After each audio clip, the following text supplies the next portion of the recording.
Welcome, everyone. This is Meryl Rosenthal, CEO of FlexPaths, and I'm joined by Kathy Ketcher, who's a CEO of Career Life Alliance Services.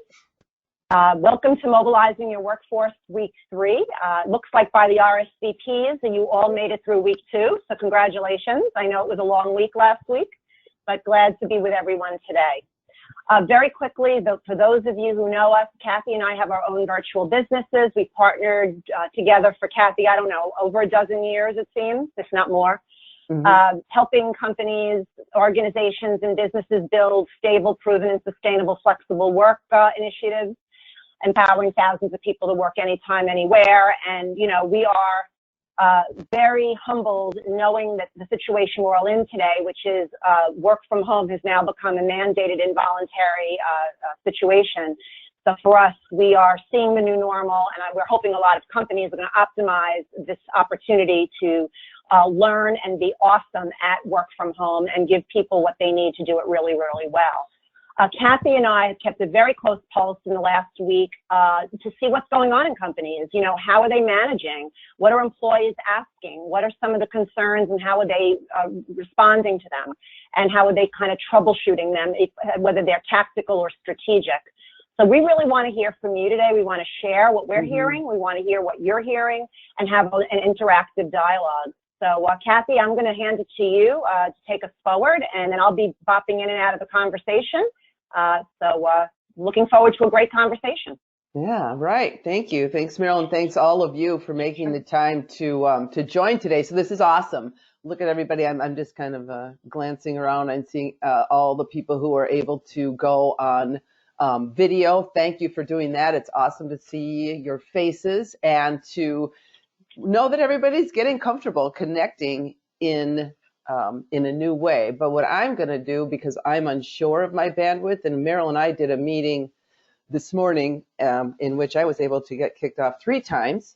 So I want to be careful of my bandwidth. So I'm going to turn my video off. Feel free to turn your video off. But this is actually a practice that we encourage teams to do, especially if they're not accustomed to using video. We say, you know, you don't have to use it the whole time. When you first jump on a meeting, this is a nice tip for managers, have your team flip their cameras on for 3 or 4 minutes, say their hellos, you know, get to look and see everybody, and then turn it off and go on with your business. It's just a nice way, to get comfortable, to start to get comfortable with video if your people are new at it. So as Meryl said, here we are, week 3.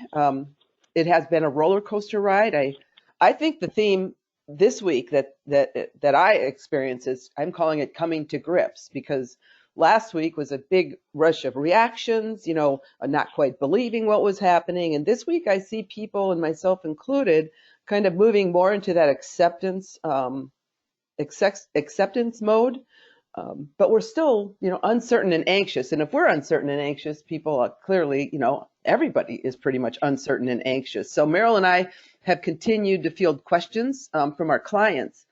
And what we've seen is they're doing a really good job to support workforces. They're pushing information out there, and they're giving them, you know, ideas on leading from a distance, you know, from working from home. And we were on a meeting yesterday, and what we're hearing is, well, this is what we're asking them to do. We're asking them to try this. And that's when it hit me. And it's kind of like, well, maybe now isn't the time to be asking people to do something. Maybe now is the time to be telling people what to do, right? Because remote work and the competencies that have, you know, that go along with it have always been a little bit left of center, right? They're always, well, they're nice to have, you know, it's a good practice. You know, companies are leaning into, it's a business strategy. But for the most part, this has not really been a required experience, right? So we're going to be doing a just-in-time manager training for remote workers early next week. And we asked the manager and the VP of HR, and we said, is this going to be a mandatory training? And they said, well, you know, no, we don't want to make it mandatory. But here's the reality. The majority of their workforce has plunged into a completely different way of operating, and they're not comfortable mandating a 60-minute training that would enable their leaders to do better that would give them that place to ask questions. I get it, because requiring people to do something, it does kind of go against the grain of our traditional practices, unless it's connected to compliance. And then for sure it's okay, absolutely mandatory. But my thinking, today with this new situation, this is connected to survival, to business survival. So I just wanted you to consider this idea as you're all working to get really good information and your resources out there to your teams. How much can you make mandatory? Can you make it mandatory? What is the accountability that we can really put on our people now about adopting and really working hard to practice these new ways of working? Because today, more obviously more than ever, today it just really matters. So that was those were just my new thoughts for the day, things that I've kind of learned and my aha moments as we've gone through and into week 3. But before we go too far, Marilyn and I want to just do a check-in, week 3 check-in, kind of a personal and professional, well, more of a personal, how you doing? So we have a spectrum up here. You can feel free to use your annotation tools and mark your place. But in the spectrum, starting at the lower end, I've eaten all my supplies. My grays are beginning to show. I'm getting used to it. Maybe it's not that different. Maybe it's just not that different. Kathy? Yeah. Kathy? Yeah. I know, you and I had some friendly debate, because the way I wanted to do this was I'm still married, as the positive. And I haven't thrown my kids out the window. So I think we could all make our personal check-in here, right? What we feel. So maybe next week we'll ask for a volunteer to draw their arrow. Mm-hmm. Elizabeth is working on audio. Oh, Elizabeth, were you able to get in? You could just reply in chat or unmute and let us know. Sorry, I just... My grades to show. Liz, we're going to wear baseball caps next week, okay? I started last night, girl. I'm out there. That's right. Okay. Yeah, someone's getting used to it. And then I think Meryl and I, except for the grays showing, it's not all that different. So it's fun. Oh, look at somebody's writing freehand, which is a challenge with these pens, just starting. Oh, I'm very impressed. Yeah, they're breaking into their supplies. Just cool. Just starting to get used to it. Well, yeah, right. So we're all in a different place. And the most important thing to remember as we consider all being in a different place is that everybody's in a different place. Everyone we're touching, everyone we're talking to, everyone we're working with is having a very, very personal experience right now. And it's all very different. And because of, I better erase my drawings. Good job, you guys. Thank you. And so what we've heard as we've gotten feedback from the field, as people have called us with their questions, these were some of the top of mind challenges that people are sharing. And number one is, how do I get organized? I mean, here I am. Okay, there. I got my laptop set up. I got this. How do I get organized? And also during this, as I share these with you, I want you to please share what you're hearing inside your organizations as well. What are you, what are your people saying? Some organizations are starting to deal with some really critical conversations. How do I tell people we're reducing hours? Or maybe you see that coming, right? Maybe that's something that you see coming in a week or two, that hours are going to be reduced. How do you get ready to tell people about that? And then naturally we have, lots of people wondering, how do I know if people are working? How often should we be connecting? And let's see, I can't see this one because I have my little slide out editor. What if people can't get their work done? That's right. That's a big one. Yeah, it's a big one. So I want to be checking the chat to see if to see what you're seeing.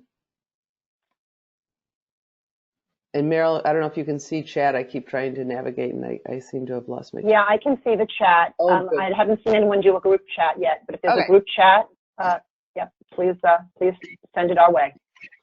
All right, good. So those are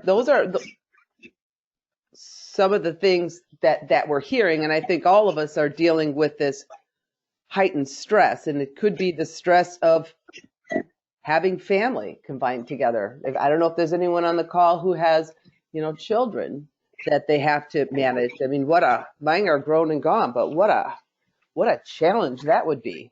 Or the stress of being completely alone, right? That's kind of my situation. I live alone. I don't go out anymore. I'm eating all my food.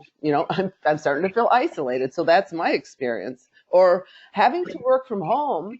Maybe somebody's in the city and they don't have a comfortable place to get work done. There's so many factors that are happening with individuals right now, with individuals in your organization. And we have, then we have the whole market uncertainty, all the crashes in that roller coaster, and how long will the crisis last? So, when are we? Kathy? Yeah. Sorry, we have a real-time comment from Michael Silver, and his statement is, some of my clients are having issues setting up remotely due to compliance regulations and financial services. So I see Liz shaking her head. She's at LIMRA. I don't know, Liz, if you want to make a comment on that. We'd love to hear from you. Mm-hmm. I would love to. Thank you so much. And thank you. It's nice to actually see some faces. So I love this. Mm-hmm. Thank you so much for coming on the line. I, like Kathy, am isolated at home. Mm-hmm. From my family completely. So that's my particular challenge. I work for LL Global. You'll better recognize the brands as LIMRA and LOMA, perhaps. And we've been on lockdown for some period of time, but we are very concerned about organizations' abilities to, of course, be connected. We are hearing from some of our members, in fact, experiencing our own issues a little bit with folks being able to get connected and stay connected. There do seem to be some infrastructure capacity issues. So, but from a financial planner's standpoint, I am reading the same things and seeing the same things that you're seeing, Michael, across the industry relative to concern about financial compliance and planner concerns. I don't have, any kind of an answer for that, since I'm a part of a trade association, except to tell you that you're not alone. Meryl, is this a good spot to kind of jump in and talk about what's going on at LO Global, or do other folks maybe have? For Michael, that would be helpful. Yeah, I just have one segue, and Michael, we'll take it offline, but and certainly I can bring it back to the group next week, but one of the CFOs in one of our client companies, he's on with 26 CFOs across the country, and what they're doing is they're dialoguing on what's going on and how it's impacting their role. So I can definitely take that question, Michael, and pose that and see if I can get any best practice back to you and back to the group, okay? Absolutely. And Kathy, I don't want to take cross-facilitate. Should Liz hold her comment until we get a little further down the presentation? Yes, I have. So we have a spot towards the end where we've got a couple people who are going to share their best practices. But you know what? We're fluid and flexible, which is what we all need to be today. So if you have something that you're practicing right now that kind of aligns with this slide, there is no need to wait. But I was just going to make some recommendations for organizations, for leaders, for you personally to deal, to work with your teams, to give your managers I don't know if it's permission, but I would say would give them the accountability to start to have a conversation with their team that starts out with, we're all in it together. And then to go around and say, what is your reality today? Are you restricted because of family obligations during the day, which will make it impossible for you to work, certain hours? I think it's important that managers have a very clear conversation so they can adjust their expectations, because the other thing we're hearing from managers is saying, well, this person has no childcare and now they can't come to the meeting from 2 to 4. And it's just like, yes, and, so giving managers tips and tools about how to be empathetic. And somebody had said that on our last call last week. They just said empathy, empathy, empathy. It's, it's kind of like time to loosen up on our policies, just like if we have little children at home, we're going to start to loosen up on our kind of maybe our screen time rules. Everything has to become fluid and flexible. Yep. And so, Elizabeth, if there was if there's something that's a good addition to these thoughts, please go ahead and share now. Well, those are very good thoughts. So I don't know if I can be much more additive to that. I can tell you at LL Global, we're working with 600 member companies. And Michael, I just wanted to add that if you go to limra.com, I'm not sure if you're a member there, but there's a really good article about how CEOs are handling of financial planning services firms are handling this too. So I think that might be another good data point for you, in addition to the work that Meryl's doing, which of course will be more timely and perhaps more to the frontline question that you have around financial pieces of the operation. In terms of LL Global, we're largely a research firm, a connections firm, an education firm. So a lot of the, we're all remote now. A lot of the pieces that we have are going to be online, doing online education. We also had a fair amount of conferences that we needed to cancel. So even though we're a research firm, this has been quite an upending for us, just like it has been for everyone else. We're blessed with an exceptional leadership team with global management experience. We're getting regular memos from our chief operations officers encouraging us to get up and away from our desks and to go for a walk and to pick up the phone and make calls to people. One of the things that was on the last slide was, how long should I go before, be interacting? I don't let more than a day go before I'm talking with everyone on my team. Some people are preferring not to video conference. And so we're taking Kathy's actual recommendation, both in the interest of bandwidth and in the interest of folks that prefer not to do WebEx for whatever reason they're reluctant to do that. And we're starting off perhaps with WebEx and saying hello and making eye contact and checking how people are doing personally. And then we're launching into the meeting. And we're, of course, saying at this point, if you'd like to turn your video camera off, feel free to do that. Some of the other things that we're doing is our president gets online and puts out, a kind of a state of the union for us, and he keeps it pretty conversational. And he himself has been flexible. So I would say almost to a person at our organization, they're walking the walk, and demonstration of flexibility is what's making a difference for the rest of the crew. So you need to hear those messages from up top, but then we too have to take personal responsibility for what we're doing. And so we are encouraging all of our employees to do just that. Mm-hmm. I personally have someone on my team that's got children at home, and it's a struggle. He and his wife are both at home. They've both got children. I am in the same situation as I mentioned with Kathy. Mine is gone. It's been difficult, but we can't necessarily have long meetings. His child is disabled. There will be no waiting in the other room and watching, having a snack. Mm-hmm. And so it's the reality that some of us are working at night, and we can accommodate some evening meetings. That's okay. Go out and walk during the day and get some sunshine and fresh air. So we're encouraging that flexibility where it's needed. So not only just accommodating, but encouraging, because this is a human issue for us, and we're really doing that at LIMRA. Is there another direction or place where I could take some of our best practice sharing, Meryl, that would be helpful, or Kathy? Actually, I think that's a wonderful addition, and I just want to build on your leadership messaging. So I was on with one of our clients, and we were hearing the CEO talk, and he did a webinar from his home office because everyone's working from home. But it was nice because he talked about his personal experience. He goes, well, this is what's the reality of working from my home. I've always worked hard to keep it separate, and it can't happen anymore. So and he shared his schedule, and he just went, and this is what I do. And I think that transparency at the top gave everybody an opportunity to let out their breath a little bit and say, okay, so I can do this. So I think you bring up an excellent point when you say, the leadership can really model that it is okay to have a new normal. And if you can provide your managers with that leadership message, that's terrific.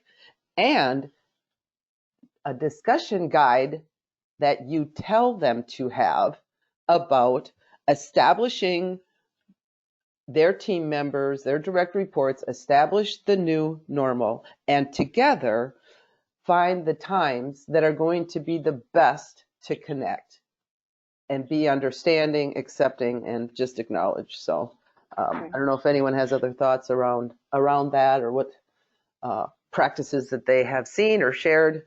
But I think that's so important, and I don't know that that's being done. I feel like people are still kind of reacting, and maybe they haven't thought of it, or maybe it just depends on the team culture. But that feels like a step that can be taken. And the other one, yeah, this is just the other best practice that I wanted to share. And if anyone wants to jump in, Meryl, monitor chat and tell me to be quiet. It's just giving teams, managers, leaders, and yourself the opportunity to examine your processes, right? Because what worked 2 weeks ago is not going to maybe work today, right? And all those triggers that we have in our office when we work with other people, the triggers for many of your colleagues have likely disappeared.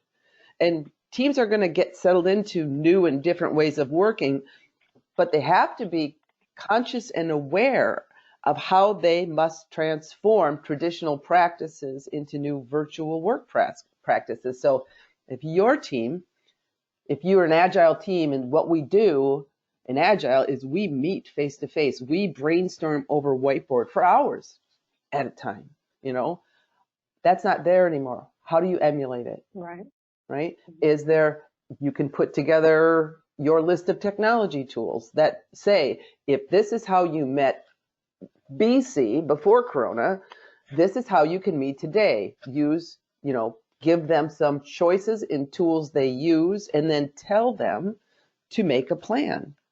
Because most organizations have the technology, right, to facilitate collaboration.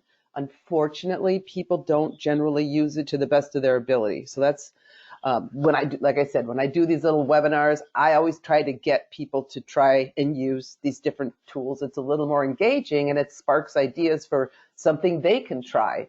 I mean, when I did that word find, I did the word find because I was in a meeting like 3 years ago with this really forward-thinking, virtual meeting facilitator who put up a word find, and I just went, oh, that's so cool. So practicing these ideas and cascading them across your groups is another helpful way. And then, plan for the new processes, put them in place. Working with teams, I mean, like I say, we all are reacting and adapting fast. We're not necessarily planning and processing. So helping our people and teams calm, take the breath, stay calm, and put their plans in place, plan the new processes, and continue to execute. And if others have ideas around this that they have used or tried, tested, Meryl, if you want to jump in. Yeah, Kath, could you just show the slides so that we can see those again, please? I'm showing them. I don't know, does any, because I don't see them. Do people see them? Nope, nobody's seeing them. We're getting no's. Oh, people. I wish. Okay, let's see. Oh, look at that. No one. I privately chatted you, Kathy. Oh, right. Sorry. Like I'm doing private chat right now. I know. All right. I'm sorry, everybody, but you didn't miss anything. This is This is what. This is what I. Yeah, but this is. Can everybody see now? Just shake heads. So perfect. Thank you. Okay, Kathy, you're good. So anyway, so it's just assess what's different, decide what can be done. Again, this is where I ran into trouble the first time. Oops, I'm not going to leave the meeting. Sorry, everybody. Okay, discuss what needs to change, and then plan the new process. That's what I'm saying. These are 4 simple steps. Put them in writing. Put some discussion points around them. Send them to your managers or your own team, and just make some time and make it happen. The more Kath, structure. I could just like to add one point. Yep. This is great. And I think this is where managers in some traditional companies think they have to do this stuff. This is about empowerment of employees. People now have more time in some ways to do different things. And what we're saying to a lot of companies, managers and leaders need to set the tone, but employees can be the executors. And if you can create a trusting environment and say, listen, team, this is what we need to do. We need to change the workflow. We need to change the cadence in our communication. We need to do blah, blah, blah. Team, here's what we'd love, let's make this organic, because again, it's an opportunity to get the best ideas of people that in maybe times when we're rushed and pressured, we don't ask those people to step up. We're now saying, everybody step up and be your best and give us the ideas and thoughts. So just a little underline on the team power.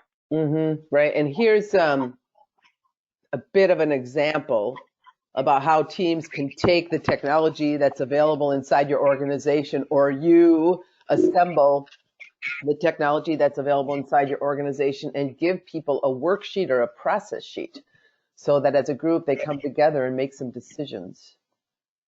That would be so helpful. That's what we're lacking at our company. A roadmap for all the decisions and all of the key things that employees need to know, where we are doing it organically, but boy, this is organized and I love it. Yes, and we are very happy to share our resources. We can send out our technology discussion guide if that is helpful for people. We also have a communication plan development template that takes teams just through a process of how do we want to communicate through, when it's email, how quickly do we want a response? Who do we want to include? Just getting a little granular, because by taking the time and making the time to set some expectations in this area, it smooths the way as we navigate these uncharted waters. So was that Leah who said that, or was that Liz who said it was helpful? Liz. Liz, perfect. Thank you. Okay, and Leah's saying yes too. It would be helpful. Yeah, and I just want to add to this. I think really right now it's about structure. People need to feel some sense of structure. So boiling things down into frameworks and mini templates. I had one. And I'll just digress, because again, it's all in the spirit of getting organized and feeling like you can get your arms around something. So my company is fully virtual, right? I have all the people I work with. They're not with me, and this is for 15 years. So when coronavirus happened, came to my desk and did the same things that I normally do. But what I did when I started growing my network of consultants and partners, I put out a survey to them, and I could share that with you also. And basically, it's like, how do you like to communicate? How often do you like to communicate? So Liz Boudry, who's in the network, she and I text. We do after hours text. Now I know if I went to someone else and did after hours, they might be like, got kids, boundaries, be respectful, so don't do that. Kathy and we do Monday morning. Every Monday we're on. That's our thing. So again, Gail and I, we are kind of just in time. We have an idea, she'll share an article, a template, something. So again, I want to always feel like when I have a team of people, I want to respect their boundaries. I want to have a communication cadence that works for them. I want to collaborate on how they're comfortable. If they're not high tech and they're more about the phone, if they're more about let's get on and design something together. Kathy and I do a lot of collaborative work.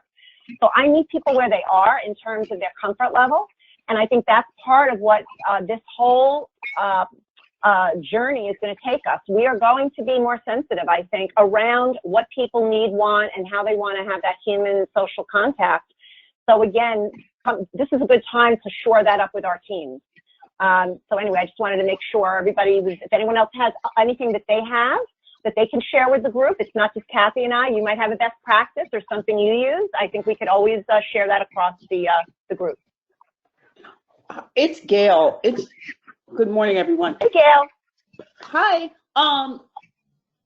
So I think it's important for leaders to recognize,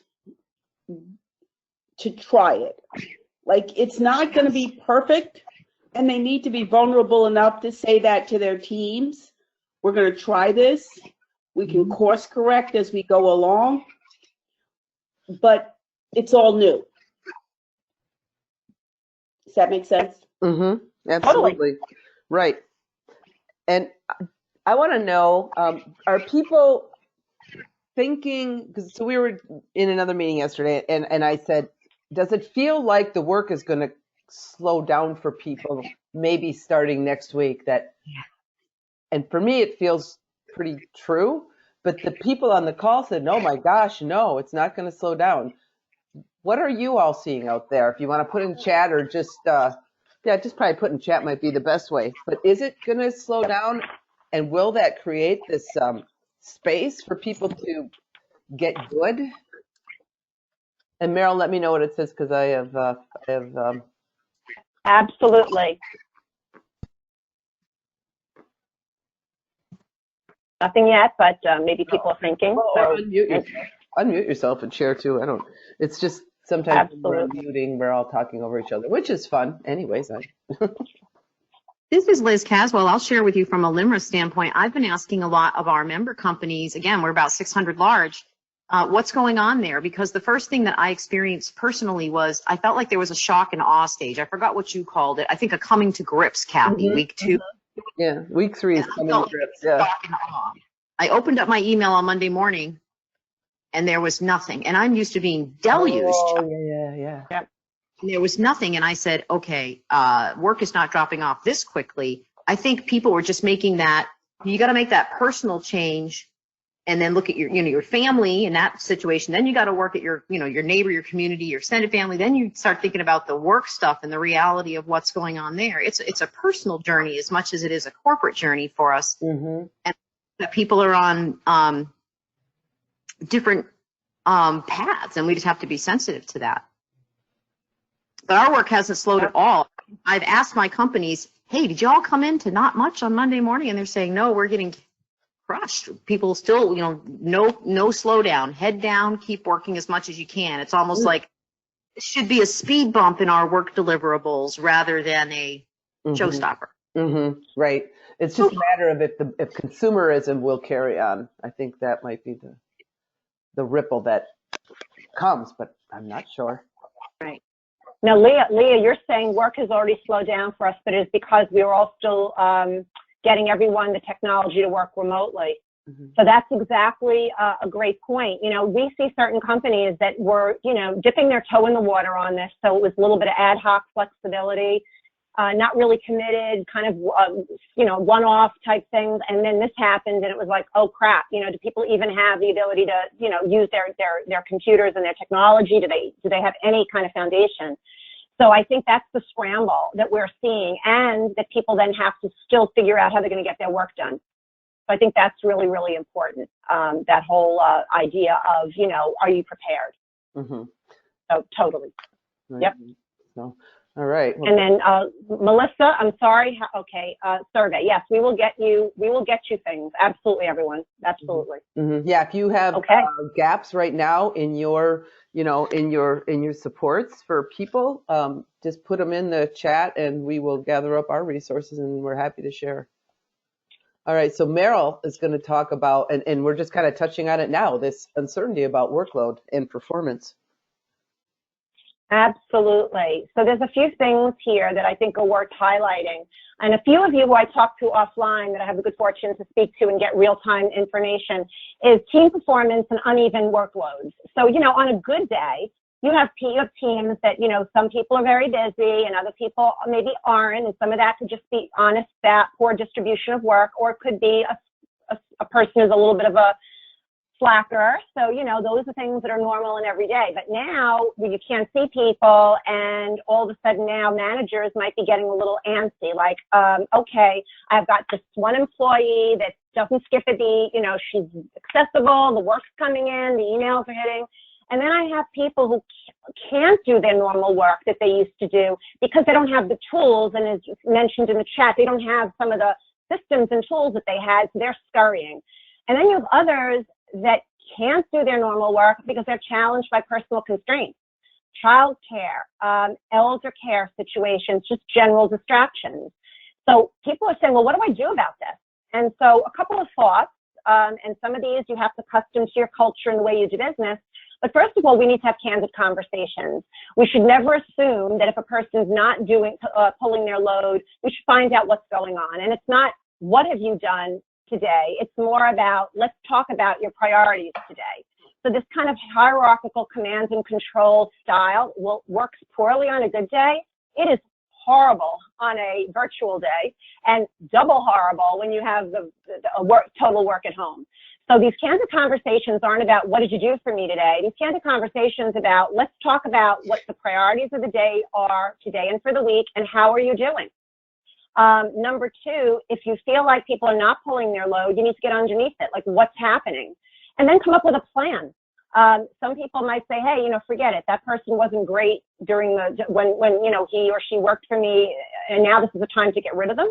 I'll table that. I'm not an HR. I'm not going to give HR advice. But to me, it's about what can you do productively? How can you redistribute work? There might be certain people that have a lot more capacity. How do you redistribute the work on your team? Do you have cross-training opportunities? This might be the perfect time to cross-train, to give people the opportunity to learn something or get better at something, because maybe on as business as usual, they were not doing the types of things they could be doing. And how do you empower the team to come together and do this, again, rather than have the manager or the leader do this? So again, it's a lot about trust and transparency. It's about empowering your people to work together to work through this. Because, week 1, where you might have had that person who didn't skip a beat, week 4, they might be suffering under huge challenge. So that person who was the hero week 1 might not be so much. So I think that's really important to understand what's underneath the situations and give people candid, respectful feedback. And the other thing is, and I'll say this without going too far, this is impacting everyone. So there are people who are impacted by this, and they are blessed by having big homes with separate private offices, with lots of space for their kids to work and places for their spouse or other people to work in the house. You have people that are in tiny apartments. My co-founder of my company, she's in Hong Kong. She's been going through this. This is week 9. Week 9, okay? She's got 2 kids, a husband who's in a startup business, and she works for a major company, and she's managing those people from her kitchen, from her small office / to the side. But we're talking about a small flat. So again, now we've got people who are doing things that might be very blessed that they have certain amenities in certain space, and they can take a walk outside and they can do those things. And you have people who are in apartments who maybe used to work out at the gym downstairs, can't, have someone living with them now that they never had. So I know I digress, but this is where we need to really plug in. People might be so well intended, but really can't. And how do we help them through this, but also get them focused to do their best work? The last piece I'll add to this is, again, there's a lot of e-learning opportunities companies have. There's certifications you can get. So again, where can we maybe move the upskilling and the learning? Maybe you have certain requirements in the company to learn and to get upskilled, and usually those are saved for the last quarter of the year. Maybe you could talk with your compliance division or other areas and say, hey, can I get my people into the learning modules a bit early? So again, I'll take a breath, but those are some things I think we need to think about around uncertainty, around performance, workload, and how we can kind of help our people through this and keep them still productive and doing the things they need to do for the company and division good. Mm-hmm. My thoughts or comments on that? My son he's at a help desk in Salt Lake City, and they're going, it's blowing up. There's so much help desk, but their account managers, it's starting to wind down. The accounts they're supporting are really shutting down. There's not a lot of work to be done. And so they put out a call out to any account managers who might be interested in learning basic help desk support, so they could help, could transition into that area and start answering those calls, after a very quick training. Because there's some, there's good skill sets that are convertible. They've got good people skills, good on the phone. They understand how the system is operating. And then they can just have a little upskilling around some basics in the help desk. So I thought that was very creative. And if others have, again, kind of that cross-training or ideas to support our workforces as things change yet again. Kathy, can I add one more thing to this conversation? Because I'm getting some chats. People, I think, are feeling it's helpful. You have to be careful not to become an HR person. Really be careful, because now, again, you are dealing with people. You're not an HR person. So there's certain things people will ask you that you have to think about. Is this an HR issue? Is this a management issue? And or is it something where I'm just going to need some advice? So and again, it's just good. You would do that in the normal situation. But again, you might be getting things from people. And what Kathy and I always talk about mobility, and when you give people mobility, it's always about giving it to them for objective reasons. You usually give people a flexible work and mobile work in good times and normal times. You do that because people say, hey, I'm capable of doing it. I know my technology. I've got a home office. My work is conducive to it. Now we have subjective mobility, meaning everyone's getting it. No one's applying for it. And it's kind of a quote unquote could feel like a free for all. So that's the point that I think we have to be mindful of. You might get conversations that normally wouldn't happen and bluntly wouldn't be acceptable in normal business time. But now, again, we have to think about those questions and be mindful and careful how we answer them.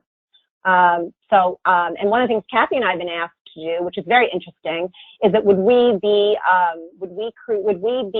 help companies with these types of questions? Could we get on once a week and be a sounding board for these companies? And so right now, people are sending their work from home questions to the HR desk, and they're saying we don't want it to get stuck in there because HR and this are very different. FlexPaths, can you come in and do an hour where people can ask you these specific questions around work from home so they don't get stuck in that inbox and then we don't answer them incorrectly? So again, just some different ways companies are trying to separate these issues and make sure managers aren't getting into any trouble by answering things they really shouldn't be answering. Good. Any other messages in the chat? Cross-training example was so helpful, Kathy. Thank you. That's from Kristen. Wayne thinks I'm a rock star, so I know that on a good day. So thanks, Wayne, for that. I'm just kind of smiling and kidding. Okay. All right. So now we had some folks who were on the call last week have been kind enough to agree to share actions their organizations are taking or have been taking, and how it's supporting the workforce. So Leah, if you want to unmute yourself and jump in and give us the scoop on what's going on with you. Sure. I think you all have covered most of it with the discussion already. I think one of the things some of the things we've been focusing on is communication, feedback, and recognition. Just making sure we're erring on the side of over communicating, making sure that we're giving people feedback and recognition, appreciating everything that they're doing to adjust and be flexible during this this time period. We've kind of talked about how people are in very different places, and some people are feeling very isolated, for example. And so one of the things that I've done on my teams is really try to focus on doing something fun once a week, whether that's just sharing a meme, having a day where we share a meme via text, or posting our lunch. Or something of that nature. We're having social gatherings, so we're currently planning a team pizza party. I'm going to have a pizza delivered to everyone on my team, and we'll have a virtual pizza party where we play games online and do things that have nothing whatsoever to do with work, just to keep morale up. And then the other thing that that I've been trying to do is, and encourage my team to do, is think about what we do on a daily basis, or what we did on a daily basis. Who are the people that we saw when we came into the office? Who are the people that we spoke with? And try to do those same things. So, sending an email or a text in the morning to the receptionist, hey, good morning, because that's the person you would have seen when you first came in the office. People who you saw at the water cooler, or, at the coffee machine, virtual coffee chats, or water cooler chats with them. So just trying to keep things, have some semblance of normalcy, because people right now seem to be scared and feeling isolated. Mm-hmm. Excellent. Those are great tips. Do you have a feedback loop for your people to come back to you in diversity inclusion, or the organization, whether it's human resources, maybe it's a Yammer feed? How are people coming back and saying, I need this? Or is there any formal back and forth? There's nothing formal right now. We were that organization. Meryl described us that we just kind of had our toe in working virtually. Mm-hmm. There were only a few people who were able to do it, and we were only allowed to do it like twice a month. Yeah. So right now we're still trying to get everything set up. So there's nothing in place right now, but I am up and running remotely. I was one of the people who was able to work remotely before, and so people can still email me, they can still call me. I've always had that open door policy, mm-hmm. and it still continues. Mm-hmm. That sounds great. All right, good. Yeah. The olden days when nobody could work from home. There's some organizations that only allowed people to work remotely when they were on vacation. So it's a whole new world, isn't it?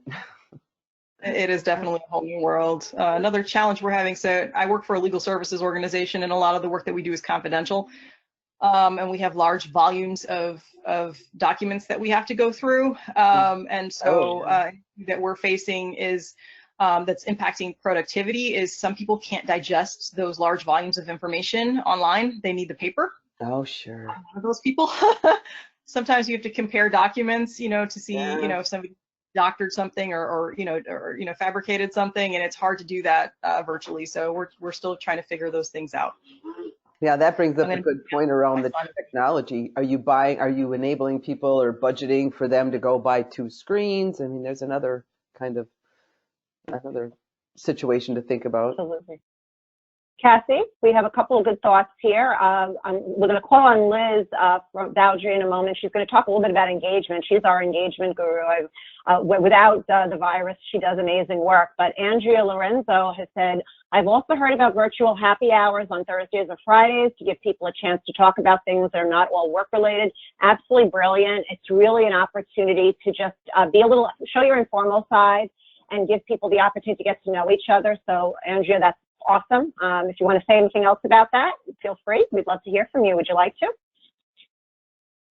Sure. Yeah, I think people are just feeling a need to stay connected and not for it all to be work related. It just seems like if that's the only interaction you're having with your colleagues, it seems very superficial and sort of one-sided. And I think, that's what those water cooler conversations happen, or just, dropping by somebody's desk or grabbing a coffee. It's sort of trying to bring that to bear during the workday when the hours are kind of chaotic and still very up in the air for a lot of people. So I think when people say, okay, we're going to all grab a drink and we're going to sit at our computers, as many of us who can, at 5 p.m., when hopefully, things are pre-dinner, but maybe a little bit calmer after most of the workday is over, and do, 30 to 45 minutes of just a virtual happy hour, so that there's not work discussion, but there's actual physical or virtual bonding time with people that you work with. It just helps to make people feel more connected. Yeah, really great. And Kristen has said the virtual happy hour is such a great idea with family members too. Absolutely. Leah, we are planning an office-wide Zoom get-together after some messaging from our leadership. We will have breakout rooms for different social activities. That's awesome. We're seeing breakout rooms also. One of the big insurance companies, they have sales advisors, salespeople across the country, probably like 10,000 advisors. And they're also creating these different rooms for they're helping their advisors create these different rooms for different types of advisors to get different types of things done. So again, creating these different locations, online locations, is really, really great. Patsy loves the virtual happy hour concept. Maybe we can schedule this a little later in the day and we can make this a virtual happy hour. Yeah. We'll see, but it's 5 o'clock somewhere though, as people say. And Carolyn, my friends and I are doing the virtual happy hour. Awesome. That's great. That's great. And Andrea, my family played virtual bingo online. Perfect. I'd like to ask Liz Boundary to make a couple of comments. I just want to make sure Leah finished her all the ideas that she had to share. I kind of jumped in on her there. So Leah, was there any? Oh, then I double jumped. No, that's okay. Sorry. It was good timing for you to jump in because my 3-year-old came into the room right around that time. I put him on screen. Let's see him. He's out now. My husband grabbed him. I'm one of those people who's managing 3 kids and 2 parents working from home at the same time. It's interesting. No, I think I got everything out that I wanted to say. He's starting to cry again, so I'm going to go ahead and mute so it doesn't disturb everybody. I'm sorry. Okay. Thanks so much. That was really helpful. Okay. All right, Liz. Thank you for your patience and my inability to. Kathy and I are doing a little bit of a tag team here, but we're among friends. Go ahead, Liz. Wonderful. Well, I love all of these thoughts, and I think what's been interesting. So, from a employee engagement and communications perspective, it's been really intriguing to watch how leaders communicate. And I've seen kind of 3 camps you know, this is just from my observations, and, you know, my husband works for an airline, and so this has been a really interesting exercise in communications. And Yeah. he works for a wonderful company. But what I've seen across just the culture is there seems to be three camps. One is no communication. The second is a very clear and direct approach, which typically has worked as we look at kind of pre-COVID-19 culture. And then there's a third camp that's around this genuine and inspiring. And I think that's a lot of what we've been talking about on this call, and really the need in this environment is how do we shift from that kind of clear and direct, although that's needed, and that's just an assumption, to a genuine and inspiring. And a lot of what this, I think, comes down to is really understanding ourselves and understanding how our teams are motivated from an individual perspective. And I love how all of this has kind of leveled the playing field for us to be humans. And so to really understand how are individuals on our team motivated, because, and probably a lot of you have seen the memes going around, you know, this is the best thing for introverts, right? All the introverts are just like, this is kind of business as usual for us. And all the extroverts are going, oh my gosh, this is a major crisis for me and my mental health, and genuinely really at that place. And so I think that as leaders and managers, a really key piece is understanding individually how employees are motivated, because if we understand that, then we can start to engage and communicate based on that motivation. And that takes more, you know, as Meryl talked about, that's why I loved Meryl's survey, because really what she was asking is, tell me about you and how you're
someone else is doing some job seeking. So again, yeah, okay. So I don't see anybody saying they are, but definitely that's probably on hold. What we're seeing at our companies is that budgets are starting to be frozen a little bit. That companies are saying, you know what, we have this big thing, we're going to defer it, or we're going to hold. So I think that part of it too is companies are really moving on to mission critical activities.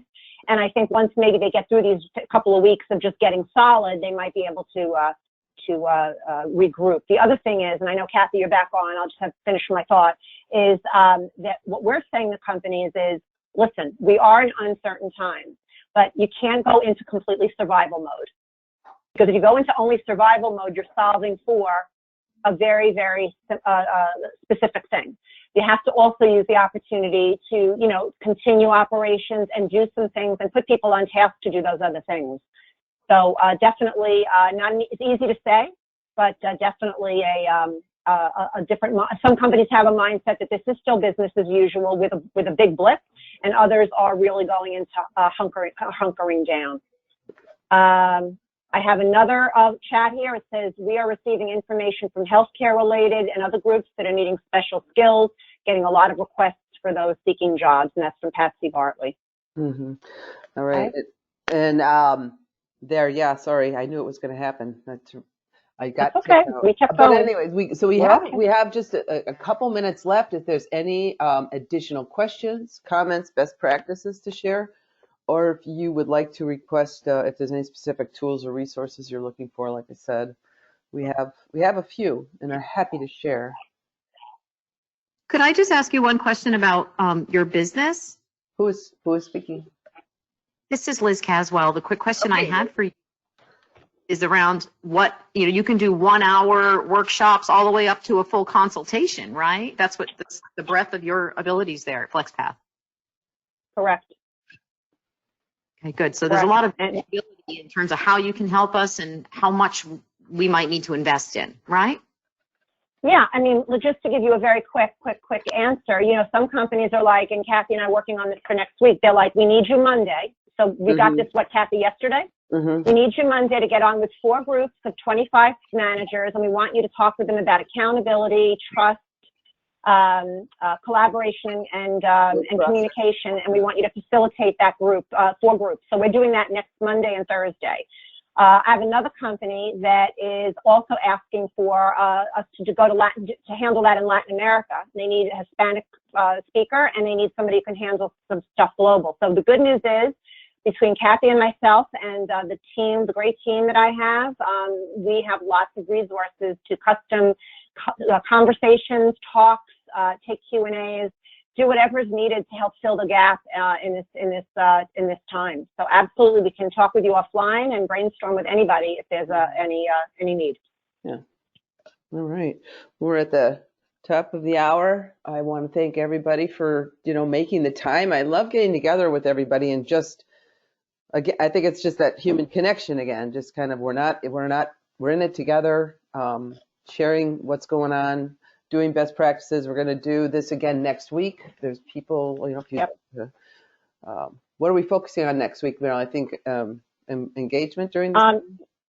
Yeah, there's a few things. First of all, we're getting some feedback. I asked when you were off for people to give me ideas on what they'd like covered, so we're getting some great input.